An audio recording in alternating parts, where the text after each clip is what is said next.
মনের প্রশান্তি কোথাও তারা খুঁজে পায় না। মনে রাখবেন, যদি আপনি কাউকে কষ্ট দিয়ে থাকেন তাহলে আপনার মনের যে সুকুন, যে রাহাত, যে পিস, যে শান্তি, এটা হারিয়ে যাবে। এটা আল্লাহ তাআলার পানিশমেন্ট। একজন বান্দা যখন আর একজন বান্দায় কষ্ট দেয় তখন আল্লাহ তাআলা তার হৃদয়ের সমস্ত শান্তি কেড়ে নেন, তার হৃদয়ে কোনো শান্তি থাকে না।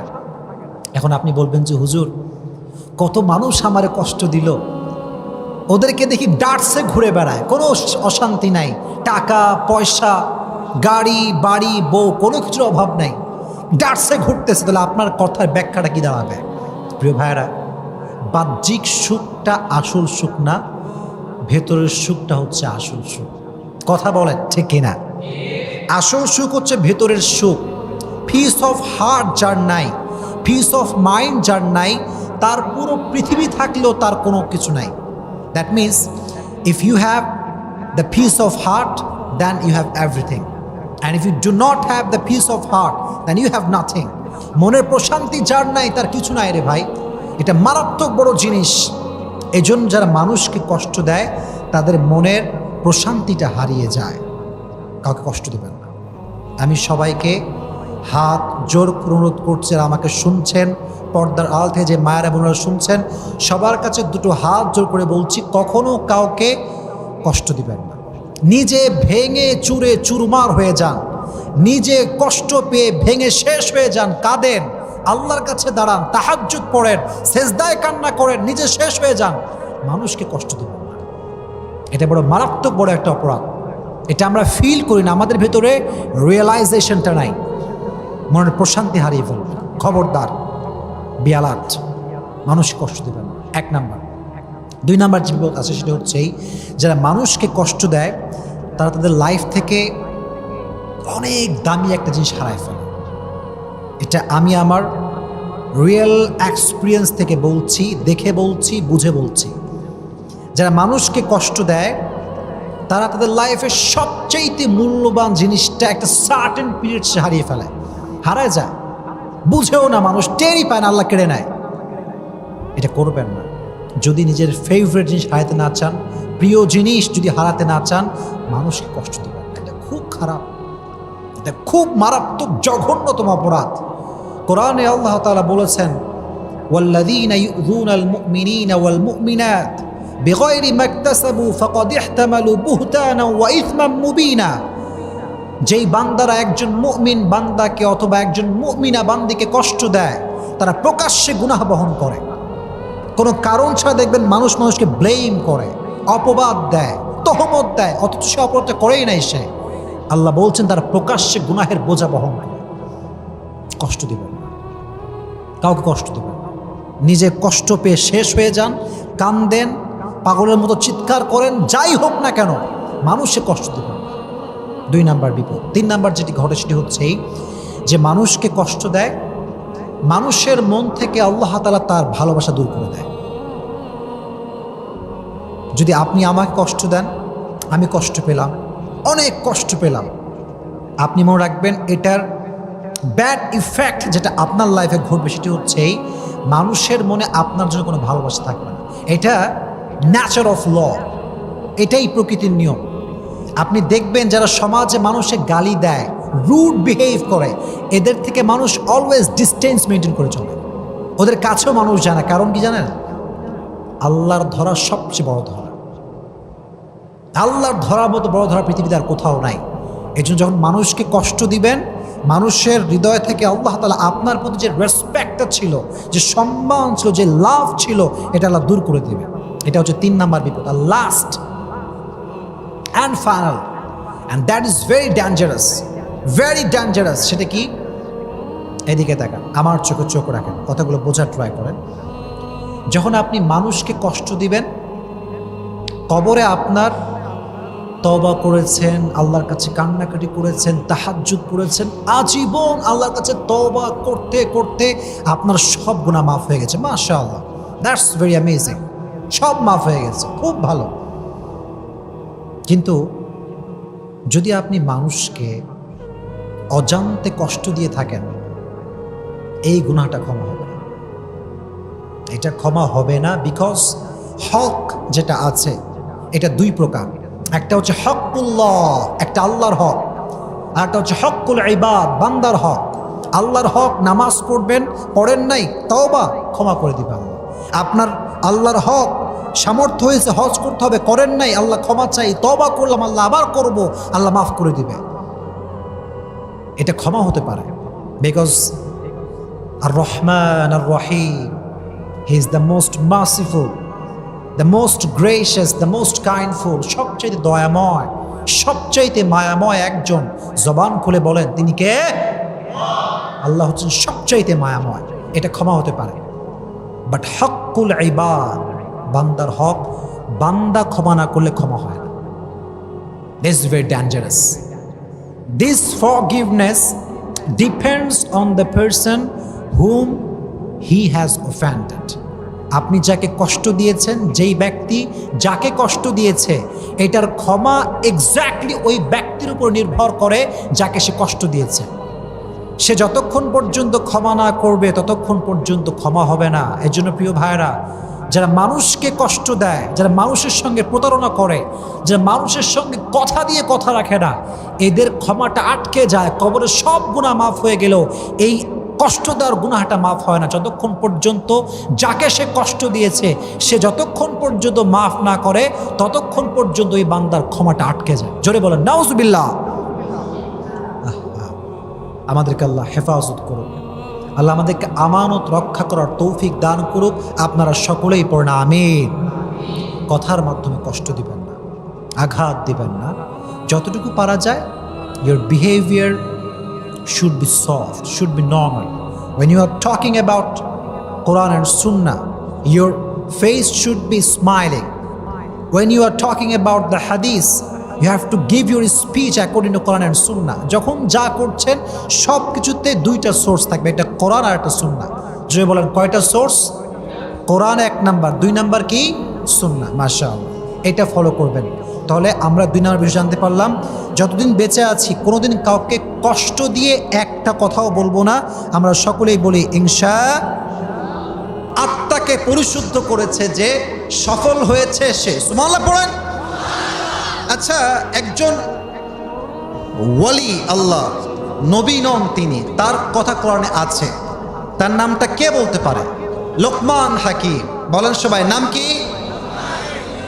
সাউন্ড আবার কমে গেল, যে নাম কি?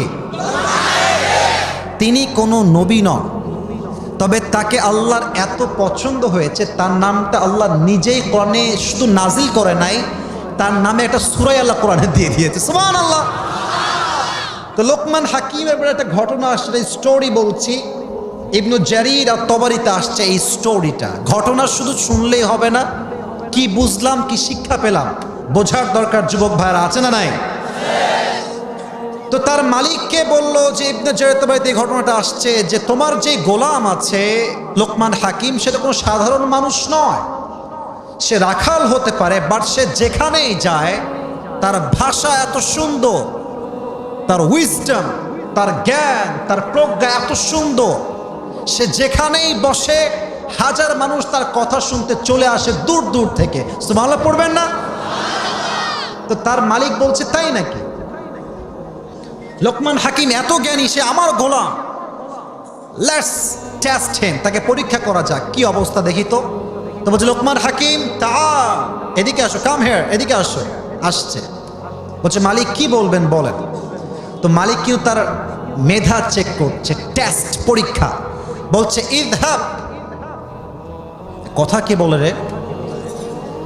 একদম চুপ থাকেন, কোনো কথা বলবেন না।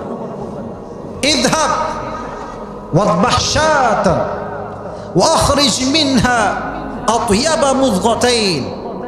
যাও তুমি একটা ছাগল জবাই করো, ছাগল জবাই করে তার সবচাইতে উত্তম যে অংশ আছে কেটে নিয়ে আসো।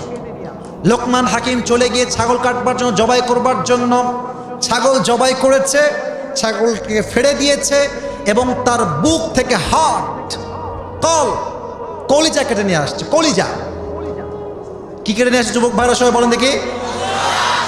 মাশাআল্লাহ, ভালো অডিয়েন্স। বলো সবাই, কি নিয়ে আসছে কেটে? এটা হচ্ছে সবচাইতে উত্তম পবিত্র অংশ।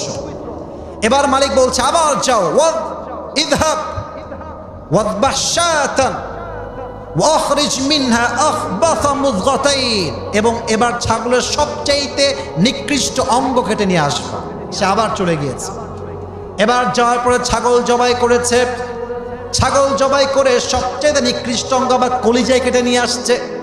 মালিক বলে, আরে আগে বললাম পবিত্র, তাও আনলা কলিজা, এবার বললাম অপবিত্র, তাও তুমি আনলা কলিজা। তোমার তো মেধা খুব বেশি একটা ভালো মনে হয় না, তোমার তো বুদ্ধি খুবই কম দেখছি লোকমান হাকিম।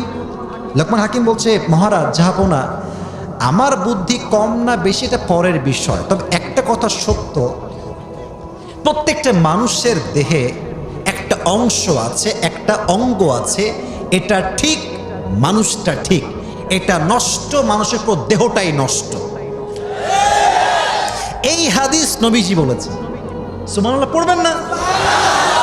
আলা ইন্না ফিল জাসাদি মুযগা ইযা সলুহাত সলুহাতিল কুল ওয়া ইযা ফাসাদাত ফাসাদাতিল কুল। আল্লাহর হাবিব বলছেন, প্রত্যেকটা মানুষের দেহে একটা অঙ্গ আছে, একটা টুকরা আছে, এটা যখন ঠিক থাকে সব ঠিক থাকে, এটা নষ্ট সব নষ্ট। ঠিক কিনা বলেন? এটা হচ্ছে হার্ট, এটা হচ্ছে হৃদয়। আমার দিকে বলেন, এটার নাম কি? হৃদয়। তাহলে এখন বুঝাই ফেলি এক্সাম্পলটা কাকে বলে। এক্সাম্পল দেই, দেখেন একজন যুবক দাড়ি, আচ্ছা এটা মেয়েদের এক্সাম্পল দিলে যুবকরা একটু ভালো বুঝবে। কথা কি ঠিক আছে যুবক ভাইয়েরা? এখন পার্কে গেলে দেখবা যে যতগুলো মেয়ে প্রেম করছে 80% বেশি বোরকাওয়ালিরাই। বুঝলে বুঝ, কথা না বুঝলে তো বলবা যে হুজুর মাশাআল্লাহ বোরকা তো ঠিকঠাক, হিজাব আছে, নেকাবিয়ার, ইয়ে তো আভি কবি জান্নাত সে ভাগ কে। কথা ঠিক কিনা বলো যুবক ভাই? ওর সমস্যা বোরকা না, ওর সমস্যা আসলে হৃদয়ে। যার হৃদয় নষ্ট তার পুরো দেহটাই নষ্ট যুবক ভাইরা। আচ্ছা, মাঝে মাঝে দেখবেন আমাদের এই যে 5 আগস্ট আগে আমরা দেখেছি শুধুমাত্র দলের পদ পাওয়ার জন্য নিকৃষ্ট সুদখোর ঘুষখোরকেও হুজুররা স্যালিউট করেছে, জাস্ট দলের পদ পাওয়ার জন্য। এখন প্রশ্ন, হুজুর আপনিও হুজুর, সেও হুজুর, তারও দাড়ি আপনারও দাড়ি, তো সে এরকম স্বৈরাচারের পক্ষে কথা বলে কেন? তার সমস্যা টুপিতে নয়, তার সমস্যা তার আত্মায় যুবক ভাইরা। ঠিক কিনা বল? তবে এই আত্মা মোট 3 প্রকার। বলেন সবাই, কয় প্রকার? আমার ওয়াজ কিন্তু আপনি হাসি ঠাট্টা কাটায় দিয়ে নামা কথাগুলো বোঝেন। আল্লাহর কসম, ওয়াল্লাহি বিল্লাহি তাল্লাহি, প্রত্যেকটা কথা আশা রাখা যায় আপনার জীবনকে পরিবর্তন করবে ইনশাআল্লাহ। এই কলব 3 প্রকার। 1 হচ্ছে সুস্থ, 2 হচ্ছে অসুস্থ, 3 হচ্ছে মৃত। আমি সবার থেকে শুনতে চাই, 1 হচ্ছে কোন না ভাই? 1 নাম্বার, 2 নাম্বার, 3 নাম্বার। বলেন সবাই মারহাবা। সুস্থ দিল কি আল্লাহ তাআলা বলছেন, ফালইয়াউমা লা ইয়ানফাউ মালু ওয়ালা বানুন।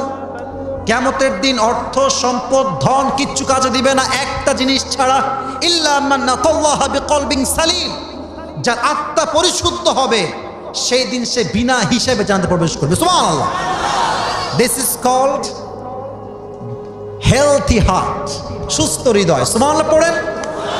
2 নাম্বার অসুস্থ হৃদয়। এটা কেমন হৃদয় যুবক ভাইয়ারা? আমার চোখে চোখ রাখেন, মুরব্বীরা ডান বাম তাকায় না, আমার কথা বোঝেন, আপনার কাজে দিবে। অসুস্থ হৃদয় কি জানেন? নামাজও পড়ে, নামাজ পড়ে এসে আবার চায়ের দোকানে বসে বদনামও করে, গীবতও করে। আপনার কথা না বললে আমি কথা বলতে পারবো না। বলেন কথা ঠিক আছে কিনা? নামাজও ভাল লাগে, গানও ভাল লাগে, নামাজও ভাল লাগে, সিনেমা হলে গিয়ে সিনেমাও দেখতে ভাল লাগে, আছে না নাই? এটা বোঝাবার সাথে একটা এক্সাম্পল আমি সবসময় দেই, যে একটা ওঝা যদি কাউকে সাপে কামড়ায়, সে ওঝার কাছে যায়, তো ওঝা এটা কি বিষাক্ত সাপ নাকি বিষহীন সাপ বোঝাবার স্বার্থে একটা কাজ সে করে। কি করে? একটা হচ্ছে এটা বাটি, আমার হাতে এটা কি উদাহরণ হিসেবে বাটি। সে প্রথমে মরিচ বাটে। কি বাটে? বলেন সবাই, কি বাটে? আর এক জায়গায় লবণ বাটে। মরিচ এবং লবণ বেটে একসঙ্গে করে। তো যে পেশেন্ট, যে রোগী, যাকে সাপে কেটেছে, সে এদিকে আসে, বলে তোমার জিহ্বা বের করো। বের করে ওই লবণ আর ঝাল একসঙ্গে দেয়। তো রোগী যদি বলে পাইনসা পাইনসা লাগে, তাহলে ওঝা বলে মাশাআল্লাহ তোমাকে মারাত্মক সাপে কেটেছে, বিষাক্ত সাপ। কথা কি বোঝা যায়? আর রোগী যদি বলে স্যার লবণ লবণই লাগে, তাহলে সে বোঝে এটা নর্মাল বিষহীন সাপে কেটেছে। এখন মানুষের জীবনে সবচেয়ে বিষাক্ত সাপের নাম হচ্ছে ইবলিস, শয়তান। এই যখন মানুষকে ছোবল দেয়, একটা সাপ ছোবল দিলে মানুষের সর্বোচ্চ ক্ষতি হয়, তার জিহ্বার স্বাদ হারিয়ে যায়। আর শয়তান যখন মানুষকে ওয়াসওয়াসা দেয়, হুইসপারিং দেয়, তার প্রথম বিষের আঘাত কি হয়? ঈমানটা নষ্ট হয়ে যায়। ভালো কাজ কোনটা, খারাপ কাজ কোনটা সে করলে টের পায় না। যুবক ভাইরা ঠিক কিনা বলেন? এটা হচ্ছে অসুস্থ দিল। এটা কি দিল? কথা না কইলে কেমনে বলি কি দিল এটা? আর একটা হচ্ছে মৃত দিল। কি দিল? এটা মইরা গেছে, এই দিয়ে কোনো কিছু হয় না। আচ্ছা দেখেন তো যুব ভাইয়ের দিকে, আমার দিকে তাকান। যার মৃত দিল থাকবে সে কি জান্নাতে যাবে না জাহান্নামে যাবে? এটা আমার হাতে কি? জোরে আরো জোরে, এটার নাম কি? একটা অবাক করা আয়াত বলি, সবাই এদিকে তাকান চোখে চোখে। যার হৃদয়টা মরে গেছে, আল্লাহ বলছে উলাইকা কাল আনআম, এরা চতুষ্পদ প্রাণীর মতো। আল্লাহ আবার বলছেন বালহুম আযাল। এটা বড় মারাত্মক আয়াত। আল্লাহ বলছে হৃদয় মরে গেছে, এর হৃদয়টা, এই মানুষটা কুকুরের চাইতে নিকৃষ্ট মানুষ। নাউজুবিল্লাহ পড়বেন না? আমি ভাবলাম কি রে, যে আল্লাহ তাআলা বললেন আমরা হচ্ছে আশরাফুল মাখলুকাত, সে আল্লাহ আমাদেরকে কুকুরের চাইতে নিকৃষ্ট কেন বললেন? প্রশ্ন যুবক ভাইরা আছে না নাই? এই কোরআন এমন একটা কিতাব, আল্লাহ বলছে যে এটা বোঝার জন্য চেষ্টা করবে, আমি আল্লাহ তাকে বোঝার জন্য সহজ করে দিব। সুবহানাল্লাহ পড়েন। আচ্ছা এখন বাজে রাত ঠিক 11:30।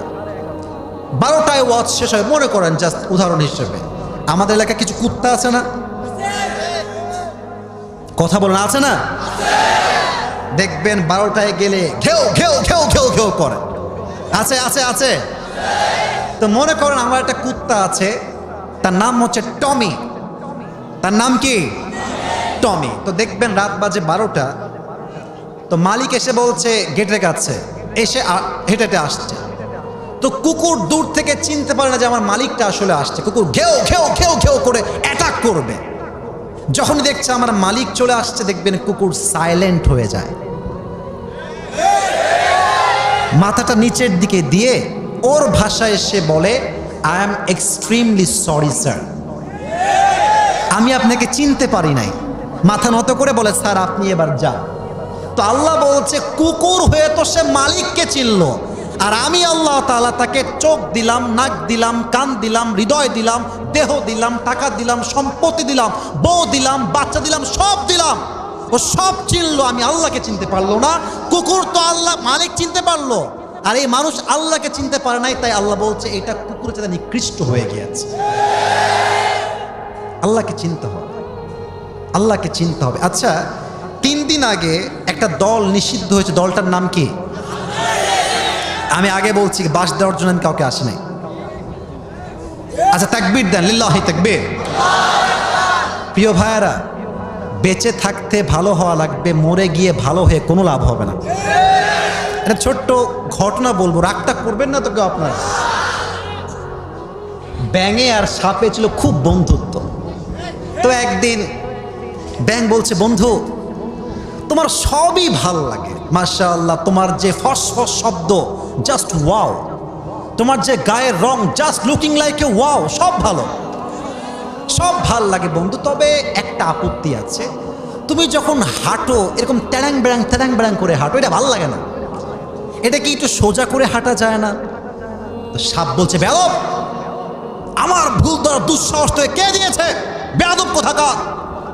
ব্যাঙ বলছে এত প্রশংসা করলাম, গায়ে লাগানো একটা বদনাম করলাম, গায়ে লেগে গেল, বেয়াদব। লাফ দিয়েছে, এক লাফে গিয়ে পড়ছে পুকুরের ভেতরে। এখন সাপ যে ফস করে উঠেছে, পাশে ছিল একটা রাখাল, বলছে কে রে ফস করলো রে, দৌড় দিয়ে আসছে, দেখছে সাপ। আর রাখালের হাতে ছিল হেদায়েতুল্লাহ লাঠি। কি ছিল যুবক ভাইরা? মাশাআল্লাহ, বিসমিল্লাহ বলে শুরু করছে। মাইরে সোমা কিছুক্ষণ পরে ব্যাঙ লাফ দিয়ে আসছে। কিরে বন্ধু কথা কয় না কেন? দেখছে বন্ধু তো মাশাআল্লাহ সমান সোজা। তো বন্ধুর কাছে গিয়ে দিচ্ছে, বন্ধু আর বেঁচে নাই, বন্ধু মরে গেছে, আর পুরো জিহ্বাদের সব ফেনা বের হয়ে গেছে। এবার ব্যাঙ বলছে, বন্ধু সেই সোজা তো হইলেন, তবে ফেনা বের হয়ে সোজা হলেন, ফেনা থাকতে আর সোজা হইতে পারলেন না। তো আপনারা ভালো আজকে হবেন, কিন্তু ক্ষমতার জন্য আপনারা ভালো হতে চাইলেও ভালো হতে পারেন না। তো আপনি যখন মরে যাবেন তখন যদি বলেন আল্লাহ আমি তোমার সত্যিই ভালোবাসি, ওই ভালোবাসাতে কোনো কাজ হবে না। যৌবন বসে আল্লাহর হতে পারবে, সেই তো আল্লাহর প্রকৃত করে আশেক হতে পারবে যুবক ভাইরা। তাহলে 1 নাম্বার আত্মার পরিশুদ্ধি আমরা সকলেই করবো তো ইনশাআল্লাহ। তাহলে আমি জিজ্ঞেস করি, আল্লাহকে পেতে চাইলে প্রথম একটা জিনিসকে ক্লিন রাখতে হবে, এটার নাম হচ্ছে আত্মা বা হৃদয়। এটার নাম কি? একটা বলতে কি আপনারা বিরক্ত হয়ে গেছেন? ডানে বামে everything is okay fine and মাশাআল্লাহ, সবাই একটা কাশি দেন। আমি আপনাদের সবাইকে বলছি আপনারা চুপচাপ বসেন, সবাই চুপচাপ। একজন যুবক এখন দাঁড়াবে, ওয়াজে আধা ঘন্টা একটু বেশি চলছে। একজন যুবককে আমি চাই, সিঙ্গেল, সামনে শীতকাল, খুব কষ্টে আছে সে, জাস্ট দাঁড়িয়ে একটা বাঘের মতো তাকবীর দিবে। কে আছে?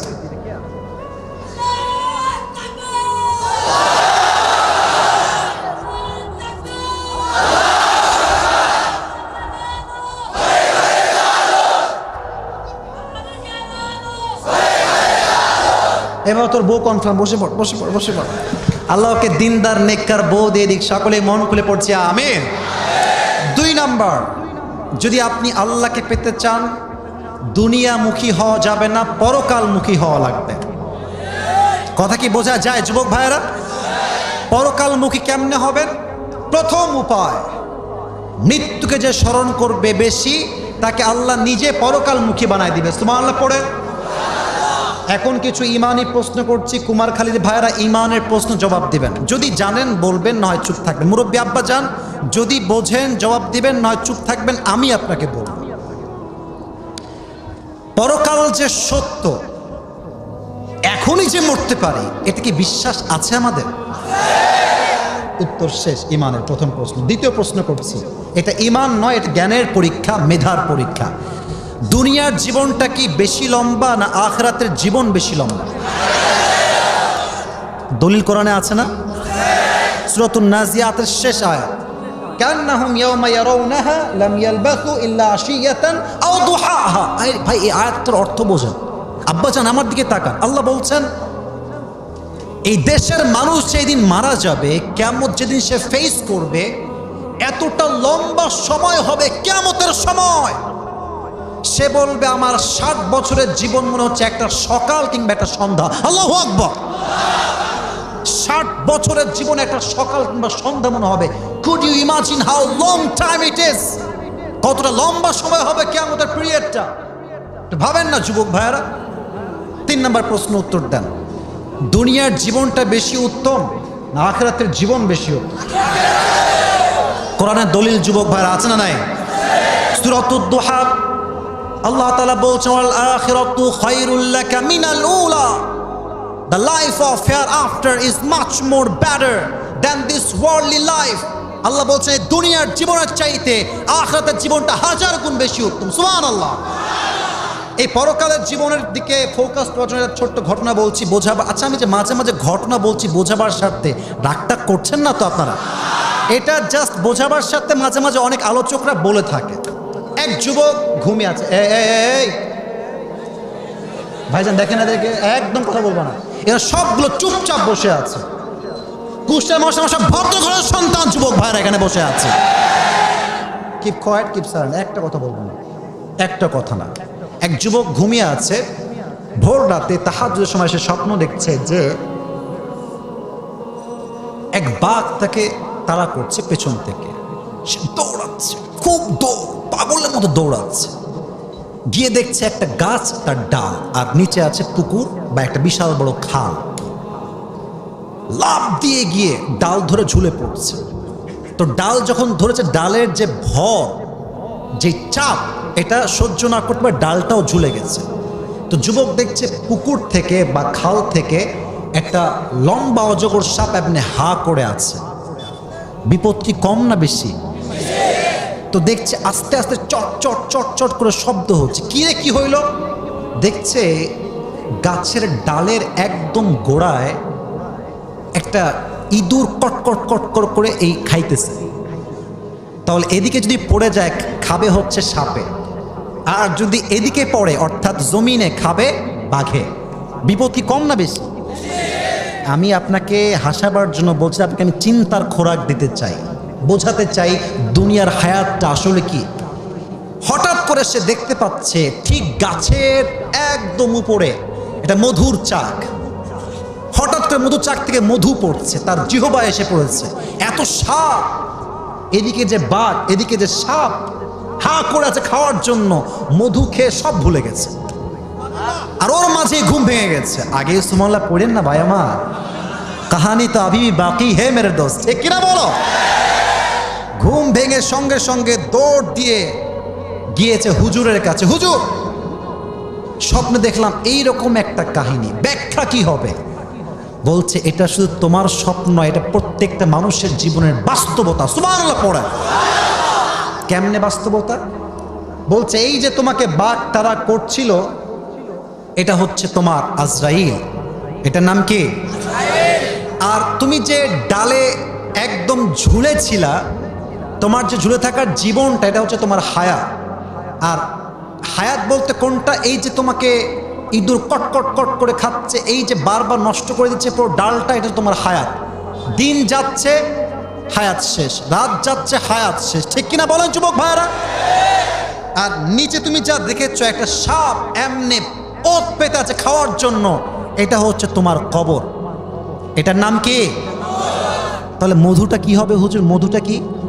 হুজুর বলছে শোনো, এটা হচ্ছে তোমার সন্তান, এটা তোমার বউ, এটা তোমার গার্লফ্রেন্ড, এটা তোমার আইফোন, এটা তোমার R15, এটা তোমার যত দুনিয়ার আসবাবপত্র আছে, এই সব হচ্ছে এগুলো। যারা দুনিয়া পেয়ে আখিরাতকে ভুলে গিয়েছে, আল্লাহর ভাষায় তারা নিকৃষ্ট মানুষ হয়ে গিয়েছে। যুবক ভাইরা, ঠিক কিনা বলো? তাহলে 2 নাম্বার, আল্লাহকে পেতে চাইলে আমরা দুনিয়ার পেছনে বেশি বেশি ছুটব। আমি প্রশ্ন করছি, উত্তর দেন। আল্লাহকে পেতে চাইলে দুনিয়ামুখী হব না আখিরাতমুখী? ওদিকে আওয়াজ একদম নাই বললেই চলে। আল্লাহকে পেতে চাইলে দুনিয়ামুখী না পরকালমুখী? একটা কথা আমাকে স্লিপ দিয়েছে, ওদিকে মা বোনদের প্রজেক্টরটা এনি চান্স হয়তোবা এটা হয়তো বন্ধ হয়ে গিয়েছে। অপারেটর যারা আছেন খুব দ্রুত মা বোনদের কাজটা ঠিক করে দেন। এখনো কিন্তু আমাদের ওয়াজ শেষ হয় নাই। আমরা ওয়াদাবদ্ধ, দোয়া না করা পর্যন্ত একটা যুবক জমিন ছাড়বে না আজকের ময়দান থেকে।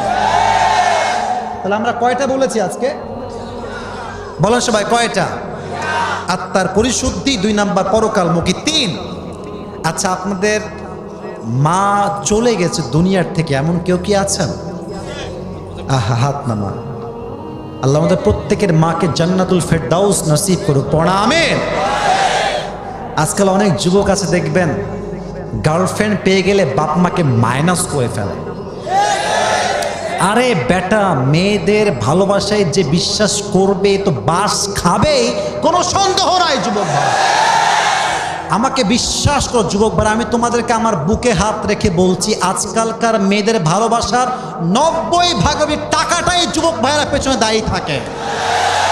ইভেন অনেক মেয়ে আছে টাকাওয়ালা পাইলে টাকলাকেও বিয়ে করতে 1 মুহূর্ত দেরি করে না যুবক ভাই।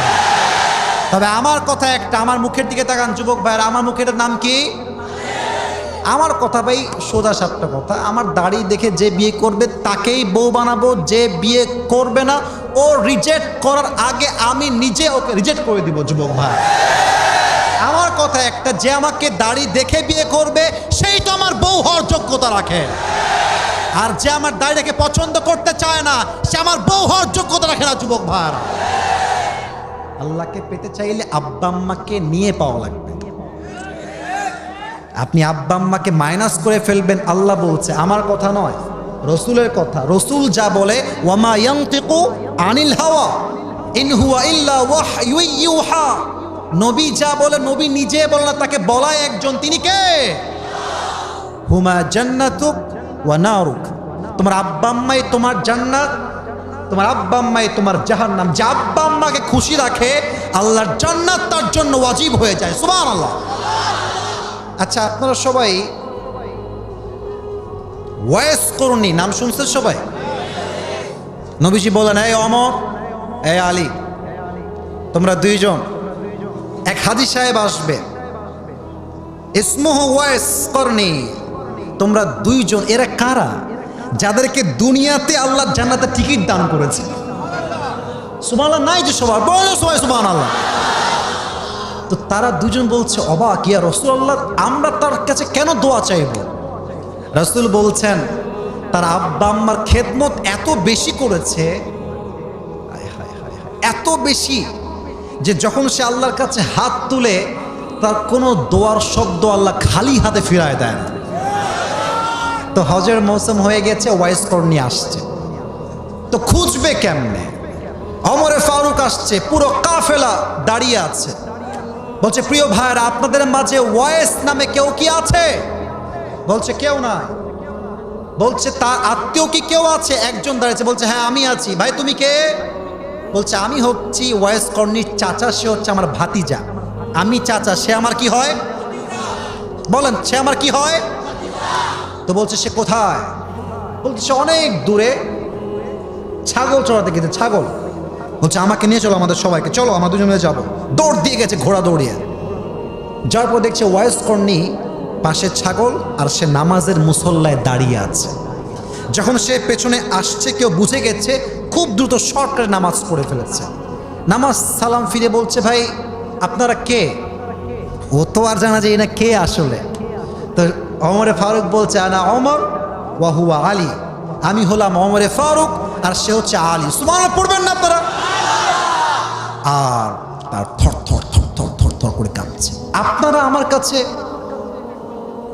ইয়া খলিফাতুল মুসলিমিন, আপনি কেন আমার দরবারে আসেন? আমাকে বললে তো আমিই ছুড়ে দাও আপনার কাছে। বলছে, ওয়াইস করনি, হাত উঠাও। কেন? বলছে, আমার জন্য আর আলীর জন্য তুমি আল্লাহর কাছে দোয়া করে দাও। বলছে, আমি আপনার জন্য দোয়া করব? আপনাদের জন্য দোয়া? আমার তো কোনো যোগ্যতাই নাই।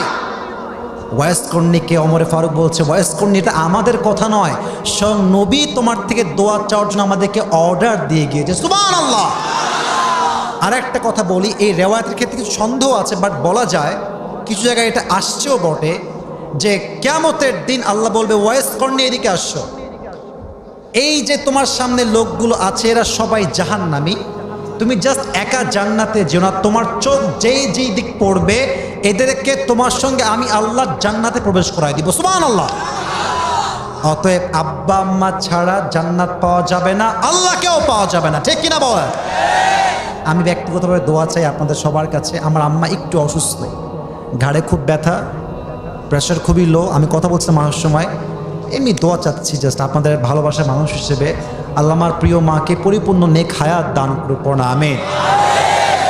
হারাই গেলে বুঝে আসবে, থাকলে বুঝে আসবে না।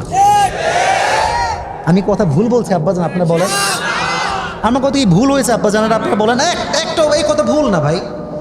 আমার মনে আছে, আমি কিন্তু ভাই 3000 টাকার চাকরি করার একজন ছেলে। আমার বেতন ছিল মাত্র 3000 টাকা, আমার এখনো মনে আছে। আমি একটা বাইক চালাতাম, বাইকটা হচ্ছে ডায়াং 18, ওই যে একটা আছে না, এই যে কি ডায়াং, হ্যাঁ ডায়াংই নাম শুনছেন আপনারা সবাই যুবক ভাইরা? আমার এখনো মনে আছে, বাইকের তেল যে ভরবো টাকা ছিল না আমার কাছে। তা আমি একবার নিয়ত করেছি বাইক আর চালাবো না, সাইকেল নিয়ে মাদ্রাসা যাবো, সাইকেল নিয়ে আবার চলে আসবো। তো দেখেন আব্বা আম্মার দোয়া আমাকে এতটা এতটা এতটা উপরে উঠাই দিয়েছে, আল্লাহর রহমতে এখন চাইলে বাইক না বড় একটা গাড়ি দামিও কিনতে পারবো। মারহাবা বলে সবাই। তাহলে এটার পেছনে আব্বা আম্মার দোয়া যুবক ভাইরা আছে না নাই? আজকে সবাই গিয়ে একটা ওয়াদা করেন, সবাই 3 নাম্বার সাবজেক্টে সবাই, এই যে তোমরা যারা এদিকে সবাই, আমি জাস্ট আবদার করবো আপনারা সবাই ইনশাল্লাহ বলবেন, তাহলেই হবে। আজকে আমরা সবাই গিয়ে মায়ের কাছে 2 হাত জোর করে বলবো, আম্মা অনেক তোমাকে জ্বালাইছি, আজকে নিয়ত করে আসছি আমার জীবনের শেষ নিঃশ্বাস পর্যন্ত আব্বা যান ও আম্মা আমি তোমার সঙ্গে আর একটা বাজে শব্দ কখনোই বলবো না, বলেন ইনশাআল্লাহ। তাহলে আমরা বিষয় পেলাম মোট কয়টা? আরো বাকি আছে কয়টা? মনে রাগটাগ করেছেন, সময় শেষ, তাহলে বাদ দিয়ে দিই নাকি? চলবে চলবে চলবে, বলেন সবাই ইনশাআল্লাহ। 4 নাম্বার বড় মারাত্মক জিনিস যুবক ভাইরা, সাবজেক্টে অনেক যুবক ভাইরা ফেল করেছে, এটার নাম হচ্ছে হুব্বে রসুল। আল্লাহ রসুলের ভালোবাসা যার আছে, আল্লাহ স্বয়ং নিজে তার বন্ধু হয়ে যাবে। কুল ইন কুনতুম তুহিব্বুনাল্লাহ ফাত্তাবিউনি, তোমরা যদি আল্লাহর ভালোবাসা পেতে চাও নবীকে ভালোবাসো। নবীকে ভালোবাসার লাভ হবে দুইটা, এক আল্লাহও ভালোবাসবে, এতটুকুই অফার নয়, আরও অফার আছে। জিপি সিমের অফার নয়, রবির অফার নয়, আল্লাহ ভালোবাসবে, তোমার যেমন সব গুনাহখাত আল্লাহ মাফও করে দিবে। সুবহানাল্লাহ। ভালোবাসার কিছু এক্সাম্পল আছে, যাকে আমি ভালোবাসবো তার প্রত্যেকটা কথা আমি বিশ্বাস করব, তার প্রত্যেকটা কথা মানতে আমি বাধ্য, ঠিক কিনা বলেন? আচ্ছা, আমি বলছিলাম দাড়ির কথা, আমি একটা কথা এখানে আরেকবার অ্যাড করি। ওই যে অনেক যুবক আমি দেখতে পাচ্ছি তাদের মুখে দাড়ি নাই, এই রাগ না, রাগে বলছি না, বুঝানোর জন্য বলছি। দেখো, দাড়ি রাখলে, আমি এই আমার 3 দিন আগে মাহফিল কুড়িগ্রামে অনেক বড় মাহফিল আমি বলে আসছি, দাড়ি রাখলে দেখবা একটা লাভ হবে। মুরব্বীরা আমার দিকে তাকান, দাড়ি রাখলে দিনদার মেয়ে তোমাকে বিয়ে করবে, চরিত্রহীন মেয়ে তোমাকে দূরে দূরে পালিয়ে যাবে। আচ্ছা, আমাকে দাড়ি রেখে কি অসুন্দর লাগতেছে নাকি ভাই? এই যে সবার দাড়ি, আমার আব্বা জানার এই যে সবার দাড়ি, ভাই এদিকে অনেকে দাঁড়িয়ে আছে। আচ্ছা, নবীর মুখে দাড়ি ছিল না? আসতে কেন, ছিল কি ছিল না? নবীর মতো স্মার্ট আর কেউ কি হতে পারে?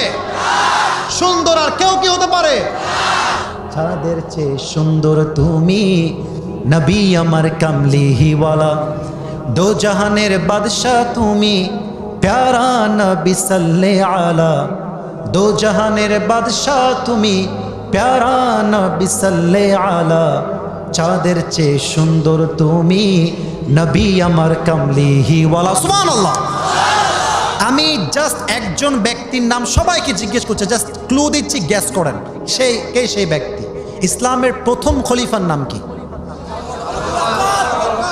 নাম সঠিক, আবার বলেন নাম কি? আর একটা প্রশ্ন করছি, ইসলামে প্রথম পুরুষ যিনি কালেমা পড়ে মুসলিম হয়েছেন তার নাম কি? আবু বকর রাদিয়াল্লাহু তাআলা আনহু। ঠিক আছে, আলীর মতামত আসছে, বাট আবু বকরের মতামত সবচেয়ে বেশি প্রাধান্য। আচ্ছা, আর একটা প্রশ্ন, বুঝলে বুঝপাতা, বুঝে ফেলবেন, সমস্যা নাই। নবীজির একজন সাহাবী ছিলেন যিনি শুধুমাত্র বন্ধু নয়, অ্যাট দ্য সেম টাইম শ্বশুরও ছিলেন। সুবহানাল্লাহ পড়েন না কেন আপনারা সবাই? আমি বলেছি রসুলের ভালোবাসা থাকলেই হবে না, রসুলকে মনে প্রাণে বিশ্বাস করার দরকার। যুবক ভাইরা, মুরব্বী আব্বাজানরা আছে না নাই? দেখেন বিশ্বাস কাকে বলে। একদিন আবু জেহেল আসছে নবীর দরবারে, বলছে মুহাম্মদ, তুমি তো প্রত্যেকদিন নতুন নতুন কথা বলো, আজকে নতুন কোনো কথা কি আছে? বলছে হ্যাঁ আছে। কি কথা বলো? বলছে আজকে ঠিক রাত 12টার পরে জিব্রাইল আসছিল আমার কাছে, আমি এই বাইতুল্লাহ থেকে প্রথমে গেলাম বাইতুল মাকদাস জেরুজালেম, ওখানে গিয়ে 2 রাকাত নামাজ পড়লাম। ওখান থেকে আমি চলে গেলাম সোজা আরশে আজিমে, জান্নাত দেখলাম, জাহান্নাম দেখলাম, স্বয়ং আল্লাহর সঙ্গে সাক্ষাৎ করলাম, এবং ফজরের সময় এসে বাইতুল্লাহ ইমাম হয়ে নামাজ আদায় করলাম। সুবহানাল্লাহ। তো আসতে কেন পড়লেন রে ভাই?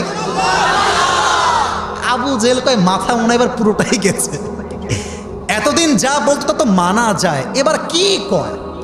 বলছে আচ্ছা তুমি যা বললা আমি কি সবাইকে বলতে পারবো এই কথাগুলো? বলছে অবশ্যই বলে দাও।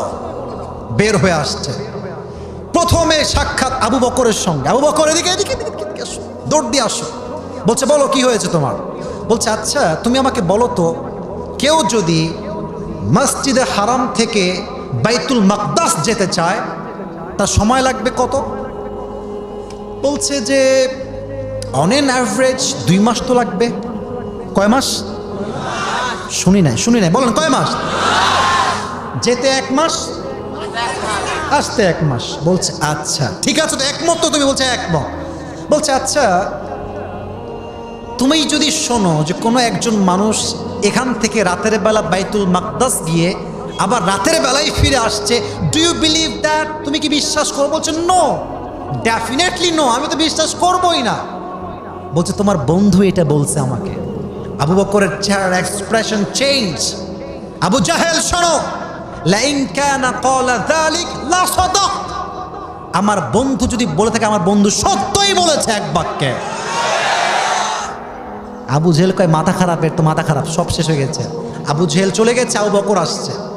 নবীজি বলছে আজ থেকে আবু বকরের নাম শুধু আবু বকর নয়, তার নাম আবু বকর সিদ্দিক, আমি নবী রাখলাম। সুবহানাল্লাহ। সিদ্দিক মানে হচ্ছে সেই ব্যক্তি, যে ব্যক্তি সত্য গ্রহণের, সত্য প্রকাশে কোনো আপোষ করে না। সত্য যা তাকে আমরা সত্য বলবো, মিথ্যা হলে মিথ্যা বলবো। এটাই তো আমাদের মুমিনদের পরিচয়, যুবক ভাইরা, ঠিক কিনা বলো? আর একটা ঘটনা বলছি সবাইকে। আচ্ছা, আমি আসিফের পকেটে যদি থাকে 5 টাকা, যদি কোনো ফকির কয় ভাই দেন না কয়েক টাকা, আমি কি বলবো? আরে ভাই নিজেই বাঁচ না, তুমি যাও তো এখান থেকে, বেরো।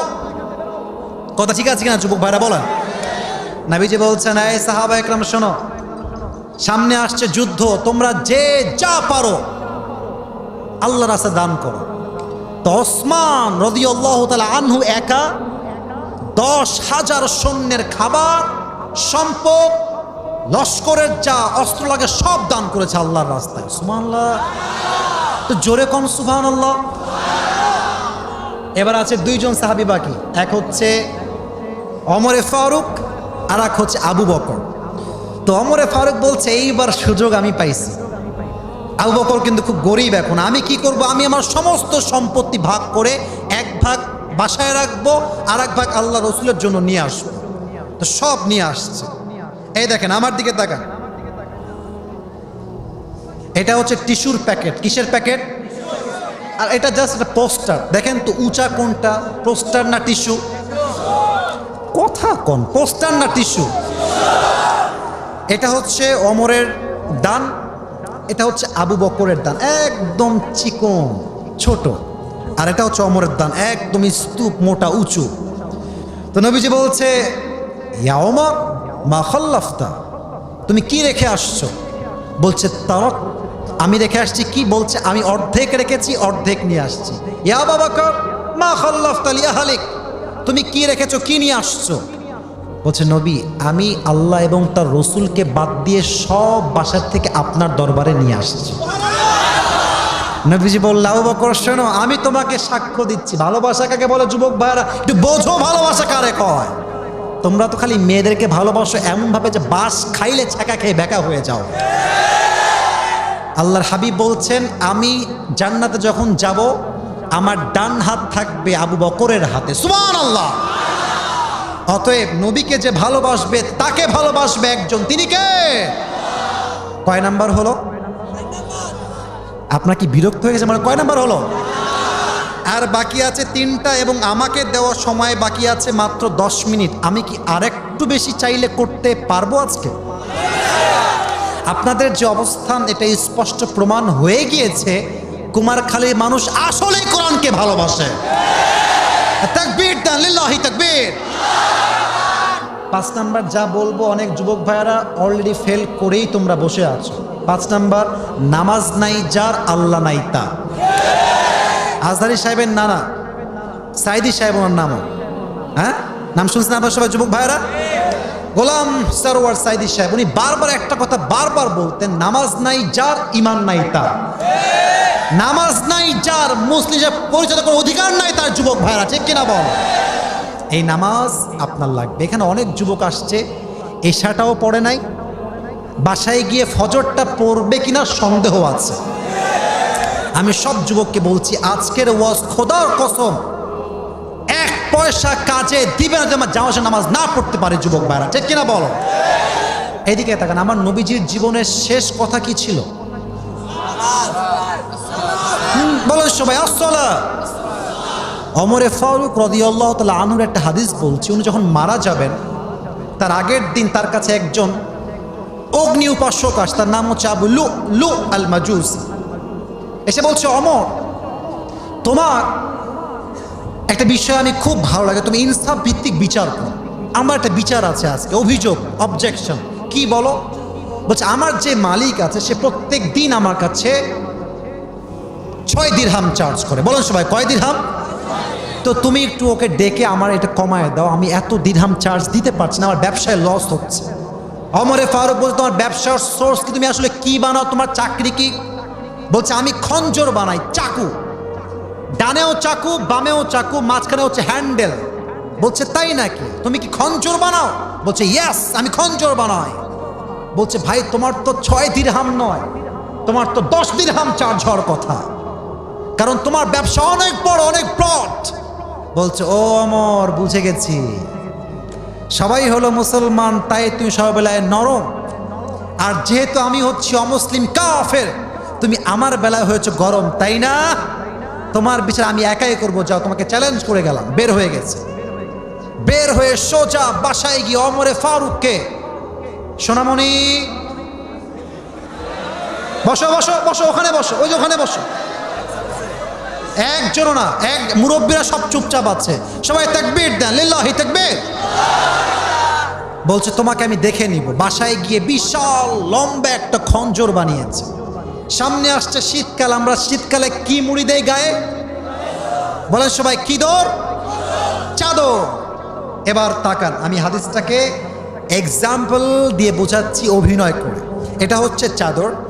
আবুলু লু, আমার মুরব্বী আব্বাজান সবাই আমার দিকে তাকান, হাদিসটা বোঝাবার সাথে অভিনয় করছি।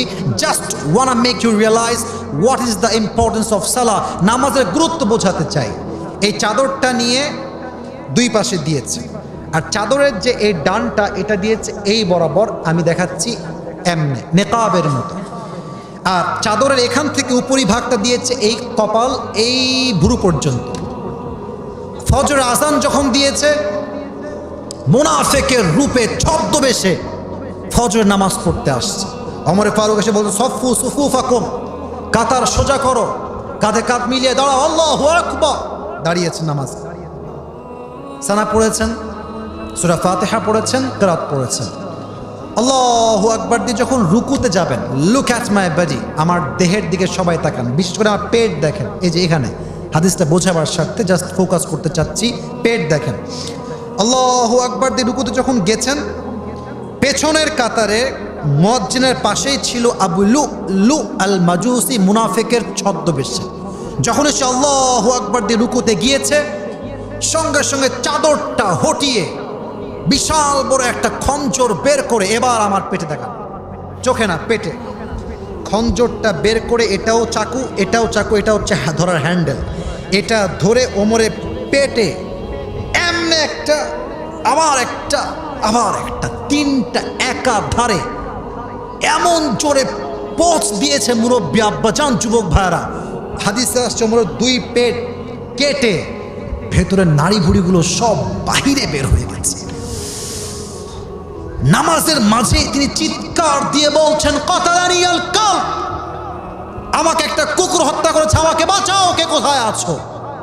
নামাজ কাকে বলে? দুই একজন সাহাবী ছাড়া একজন সাহাবীও নামাজকে ছাড়ে নাই। সুবহানাল্লাহ পড়েন সবাই আপনারা। ওমরে ফারুক পড়ে গেছে এমনি অজ্ঞান হয়ে, একজন সাহাবী দৌড়ে গিয়ে ওনাকে উঠিয়ে সাইডে নিয়ে গেছে, চিৎকার করছে, আইনা তবে ডাক্তাররা কোথায়, সবাই আসো। The prime minister of this world, এই দুনিয়ার যে প্রাইম মিনিস্টার, অর্থাৎ অর্ধজাহানের খলিফা, সুবহানাল্লাহ পড়বেন না আপনারা, মারা যাবে, বাঁচাও তাকে। সব ডাক্তাররা আসছে। আমি হাদিসগুলো আপনাদেরকে না বুঝালে আমার মনে আমিও শান্তি পাবো না। নামাজ কাকে বলে? আসছে ডাক্তাররা, এসে বলছে, পানি পানি পানি পানি নিয়ে আসো। ওমর ফারুকের এই পিঠে হাত দিয়ে শুয়েছিল, হালকা উঠিয়েছে, তার হালকা মুখটা ফাঁকা করে পানি দিয়েছে। পানিটা, এদিকে তাকান যুবক ভাইরা, আব্বাজান এদিকে তাকান, পানিটা ভিতর দিয়ে ঢুকে এই বুক দিয়ে নেমে পুরো পেট যেহেতু কেটে গেছে, দুই ভাগ হয়ে গেছে, পানি সবগুলো পেট দিয়ে গল গল গল গল করে বাহিরে বের হয়ে গেছে। দুধ নিয়ে আসো, দুধ খুব গাঢ় খাবার, এটা সহজে বের হবে না, দুধ নিয়ে আসছে। দুধ দিয়েছে, দুধ গিয়ে বুক দিয়ে নেমে পেটের কাছে এসে পুরো পেট কেটে গেছে, তো সব দুধগুলো গল গল করে পেট দিয়ে বের হয়ে গেছে। সাহাবা একরামরা বুঝে গিয়েছে Omar Farooq he is going to die very soon, মারা যাবে, আর হায়াত হয়তো বা নেই। হঠাৎ করে ওমর ফারুক চোখ খুলেছে, হালকা ঝাপসা, একদম ছোট্ট ছোট্ট। এক সাহাবী দূর থেকে দেখছে ওমরের চোখ হালকা খুলেছে, দৌড় দিয়ে আসছে, ইয়া খলিফাতুল মুসলিমিন, আর ইউ ওকে, আপনি ঠিক আছেন তো? ওমর ফারুক কোনো কথাই বলছেন, একদম চুপ, ইশারা করছেন, তোমার এই কানটা আমার মুখের কাছে নিয়ে আসো। যখন কানটা মুখের কাছে নিয়ে আসছে, শেষ মুহূর্ত জীবনের, পুরো পেট কেটে নাড়ি ভুড়ি সব বের হয়ে গেছে। শেষ কথা জিজ্ঞেস করছে, এই আমাকে আগে বলো তো, আসল্লান নাস, আসল্লান নাস, আমাকে আগে জবাব দাও। আমি তো এই অজ্ঞান হওয়ার আগে একটা নামাজের ইমাম ছিলাম, ফজরের নামাজের ইমাম। আমি অজ্ঞান হওয়ার পরে সাহাবা একরাম সেই নামাজটা জামাতে আদায় করেছে কিনা সেটা আমাকে আগে খবর দাও। বোঝেন নামাজ কাকে বলে? একটু বোঝেন, আপনি একটু ফিল করুন না। আমাদের তো সামনে শীতকাল আসছে, অনেক নামাজি ব্যক্তিও শীতকালে বেনামাজি হয়ে যায়, জাস্ট কম্বলে মুড়ি দিয়ে ঘুমায়, স্বাদ পায়, আল্লাহকে ভুলে যায়। অনেক যুবকেরা তোমরা আছো, আমার কথা কেউ রাগ করো না, আমি কবে আসবো আর দেখা হবে কিনা আল্লাহ জানে ভালো। একটা কথা বলতে চাই, যারা 2টা 3টা পর্যন্ত টিকটক চালাও, ফেসবুক চালাও, ইনস্টাগ্রাম চালাও, চ্যাটিং করো, অনেক যুবক এতটা এতটা এতটা নিচে নেমে গেছে, সারাটা রাত চ্যাটিং করে, সারাটা রাত স্ক্রল, সারাটা রাত মুভি দেখে। কষ্টে আমার বুকটা ফাটছে। আজান যখনই দেয় তখন ঘুমিয়ে যায়। এইটা কি জীবন ভাই? আমি আজান দিলে ঘুমালাম, আমার তো উচিত এশারের নামাজের পরে ঘুমিয়ে যাওয়া আর তাহাজ্জুদে উঠে আল্লাহর দরবারে হাজিরা দেওয়া। যুবক ভাইরা, দিস ইজ নামাজ, দিস ইজ কল্ড নামাজ। আল্লাহ বলছেন ফাসজুদ ওয়াক্তারিব, নামাজে সেজদায় লুটিয়ে যাও, তুমি আমার সবচাইতে নিকটতম বান্দা হয়ে যাবা। সুবহানাল্লাহ। শুধু কোরআন নয়, হাদিসও একই কথা, আকরাবু মা ইয়াকুনুল আবদু মির রাব্বিহি ওয়া হুয়া সাজিদ। আল্লাহ যখন বান্দাকে দেখে যে বান্দা সেজদায় পড়ে গেছে, আমরা দেখি বাহ্যিক চোখে আমরা একটা টাইলসে সেজদা দিচ্ছি। আল্লাহ বলছে টাইলসে নয়, জমিনে নয়, আমার বান্দা আমার পায়ের কুদরতির সামনে সেজদা দিচ্ছে। সুবহানাল্লাহ। 5 নাম্বার, আল্লাহকে পেতে হলে কি লাগবে? বলো না, কি লাগবে? 6 নাম্বার, আল্লাহকে পেতে হলে ধৈর্য লাগবে। আমি আর টাইম নিব না, টাইম শেষের দিকে এই যে জুব্বাওয়ালা, মুরব্বী মুরব্বী আপনিও বসেন, মাশাআল্লাহ বসে গেছে। আমরা বলেছি কয়টা মোট? জোরে বলেন কয়টা? বাকি আছে আর কয়টা? 12টা বেজে গেছে, আর 2-3 মিনিট সময় কি নেওয়া যাবে? সবাই একটা কাশি দেন, আর তাকবীর দেন, লিল্লাহি তাকবীর। আল কোরআনের আলো, দেখেন ওয়াজ উঠেছি কিন্তু 10:45, মানে ভাইবটা দেখে মনে হচ্ছে এমন যে ওয়াজ মানে আমি কেবলই শুরু করলাম। এটার নামই কুষ্টিয়ার জমিন। আল্লাহ কবুল করে পড়া, আমিন। 6 নাম্বার, যে আল্লাহকে পেতে চায় তার জীবনের ধৈর্য ছাড়া কোনো গতি। এদিকে দেখান, ডান হাত বাম হাত, ধৈর্য এবং আল্লাহ দুইটা হচ্ছে একনিষ্ঠ। যার ধৈর্য আছে তারই আল্লাহ, যার ধৈর্য নেই তার আল্লাহ আর কখনো হবেই না। ঠিক কিনা বলে? সফলতা এবং ধৈর্য দুইজন সহোদর ভাইয়ের মতো। যে ধৈর্যশীল হবে তাকে আল্লাহ নিজে সফল বানাই দিবে। সুবহানাল্লাহ। ইয়া আইয়ুহাল্লাযীনা আমানু ইসতাঈনু বিস-সাবরি ওয়াস-সালাহ। You believed, seek the help of Allah subhanahu wa ta'ala with 2 things. Number 1 is the salah, number 2 is patience. যে ব্যক্তি ধৈর্য এবং নামাজ দিয়ে আল্লাহর কাছে সাহায্য চায়, আল্লাহ তাই গায়েবী ভাবে সাহায্য করে। সুবহানাল্লাহ। তাহলে 6 নাম্বার কি লাগবে? বলেন সবাই সবর, বলেন সবাই ধৈর্য। আল্লাহ সবাইকে তুমি ধৈর্যশীল বান্দা হিসেবে কবুল করো, পড়া আমিন। 7 নাম্বার, যে আল্লাহকে পেতে চায় 2টা দোয়া শেখাবো, সবাই একসঙ্গে পড়বেন। তওবা এবং ইস্তেগফার যে বেশি পাঠ করবে আল্লাহ তার গুনাহও মাফ করবে, তাকে আল্লাহ নিকটবর্তী বান্দাও বানায় নেবে। সবাইকে পড়তে হবে। সবাই পড়েন আস্তাগফিরুল্লাহ। পেছন থেকে আওয়াজ, ইয়ার मैंने सुना नहीं तुम लोगों की आवाज। সবাই একসঙ্গে পড়েন আস্তাগফিরুল্লাহ। একদম ছোট, ফুল পড়তে হবে না। 1 নাম্বার আস্তাগফিরুল্লাহ। আরেকটা পড়াচ্ছি, পড়েন সবাই আল্লাহুম্মা গফিরলি। মুখস্থ হয়েছে সবার? আরেকবার পড়াচ্ছি, লাস্ট। আচ্ছা এটা না, এটা এখান থেকে পড়েন, আমি পড়াচ্ছি তার জন্য না, এই যে এখান থেকে তওবা হয়ে যাবে কিন্তু মন থেকে। আস্তাগফিরুল্লাহ মানে হচ্ছে আল্লাহ আমি তোমার কাছে মাফ চাই, পড়ো না আমিন। এবার মন থেকে কোন আস্তাগফিরুল্লাহ। এবার আরো মন থেকে কোন আল্লাহুম্মা গফিরলি। এবার আয়াত শুনেন, এই আয়াত শেষ, আলোচনা শেষ দিকে চলে যাবে।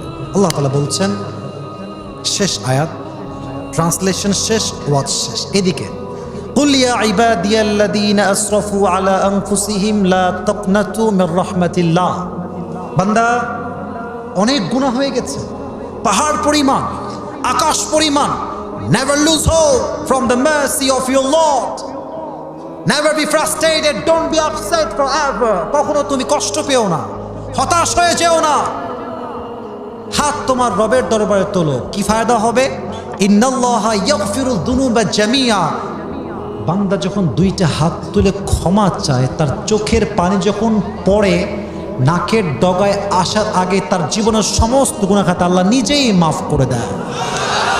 Indeed and verily Allah will forgive all the sins of your life, whatever you have committed in your past. আল্লাহ অতীতের জীবনের সমস্ত গুনাহকে মাফ করে দিয়ে আত-তাইবু মিনায যামবি কামান লা যামবালা, আল্লাহর হাবিব বলেন তওবাকারী ব্যক্তি একজন নিষ্পাপ মাসুম বাচ্চার মতো হয়ে যায়।